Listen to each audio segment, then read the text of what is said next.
Hello everyone, this is the LEGO Moss Espa Pod Race Diorama set. This has 718 pieces. I paid $80 US for it and built it live over on my Twitch channel.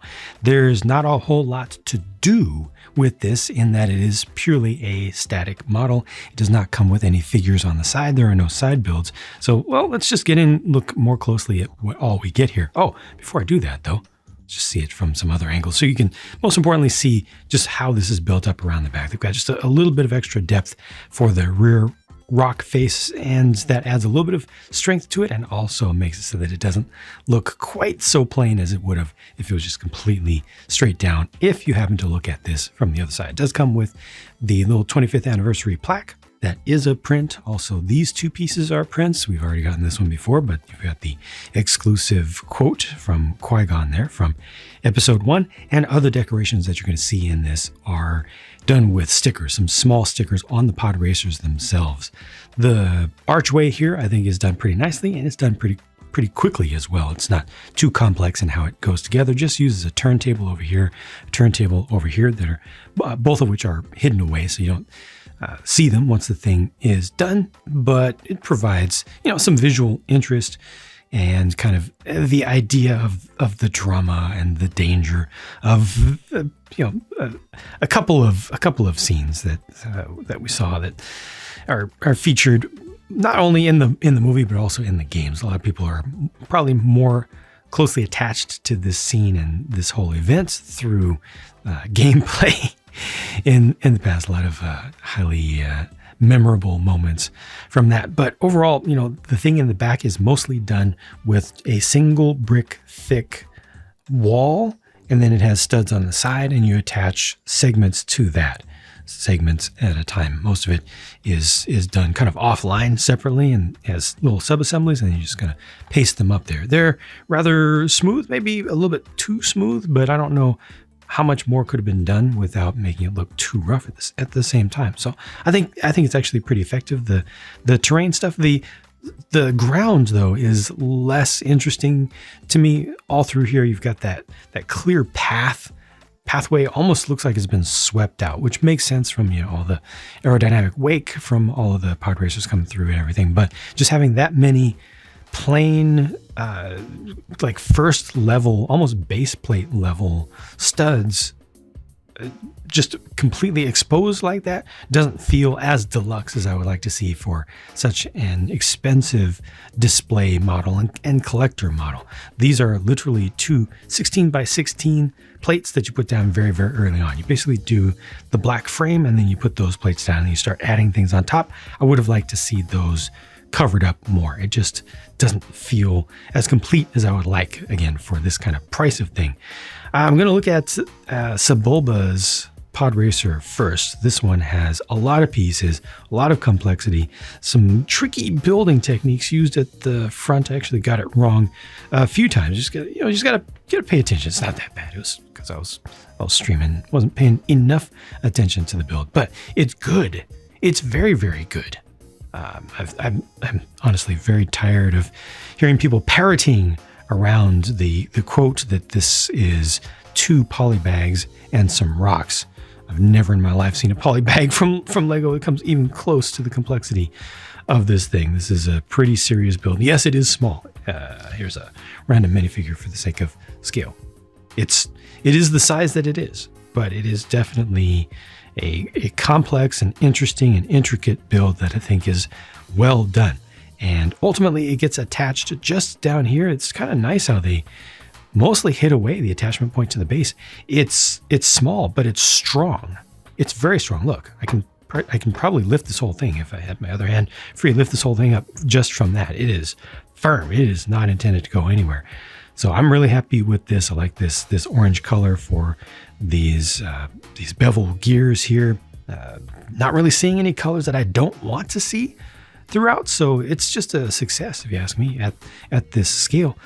I don't know if it's exactly scaled to the Anakin one, though. I feel like the Anakin one should have been actually even smaller than this, just relatively speaking. I'm gonna have to pull this one out so that you can see it. But first, just so that you can see how it, a little bit better, how it integrates into the scene. It's going through the archway there, and it's attached just way back here by one single stud down there. This one's much easier to pick up, but you can see how it's banked towards us.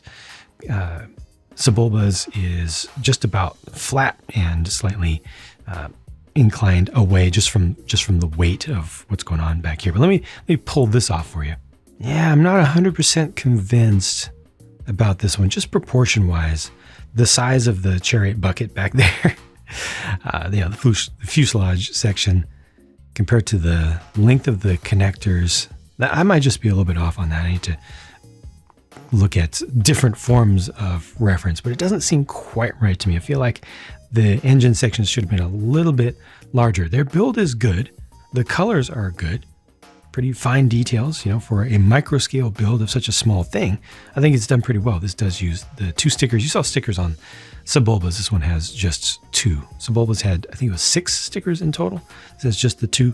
Color match is I mean, I'm pretty sure that's supposed to be the same gray. Fortunately, it doesn't hurt things too much. The gray on the sticker and the gray on the plastic, I think it's supposed to be the same.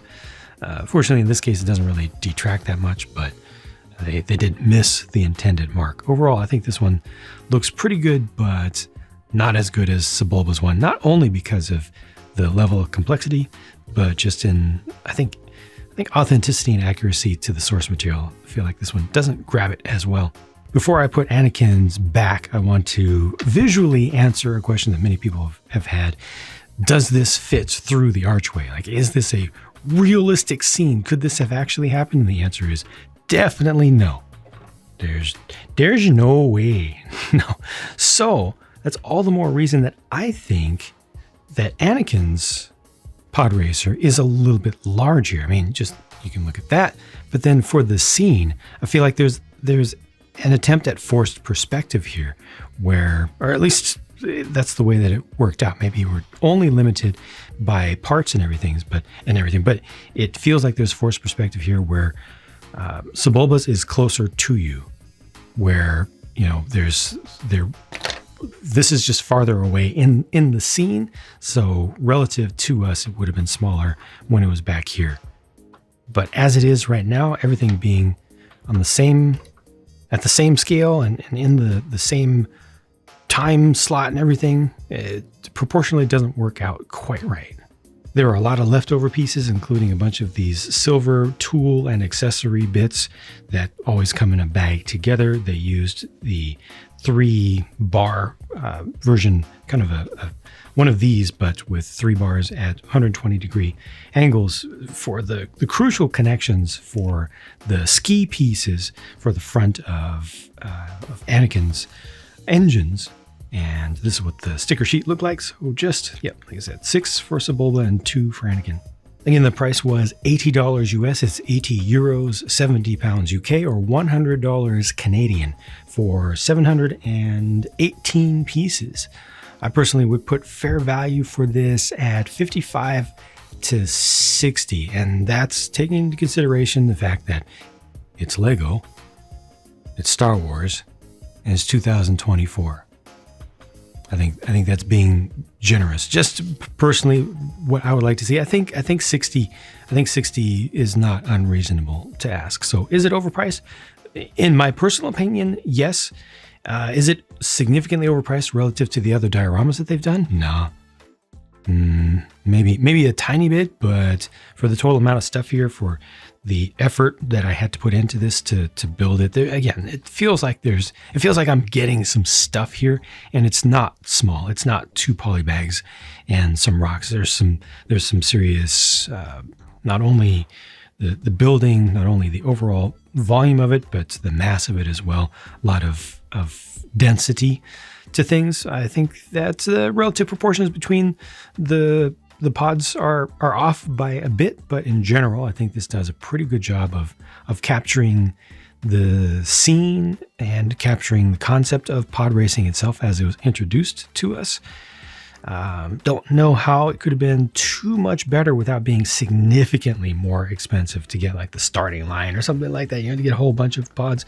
I suppose you could try to go down to nanoscale and then get multiple of them in there and then have more terrain. That could probably look interesting, but then you're going to lose a ton of fidelity because this is already pushing the limits of shaping of what you can get to have realistic shaping on things. So, compromises either way, compromises would be made. And I think that's the best things that people just looking at this and critiquing it could come up with just mentally are not as feasible as we might think, at first glance. In my personal opinion, worst thing about this, the least classy thing about it is just the fact that it's got all these exposed studs from those two large plates, and I just feel like, because I see the seam going down there in the middle, and it just doesn't feel quite right. Otherwise, it's not a bad effort, just expensive like they all are. Thanks for watching. I'll talk to you soon.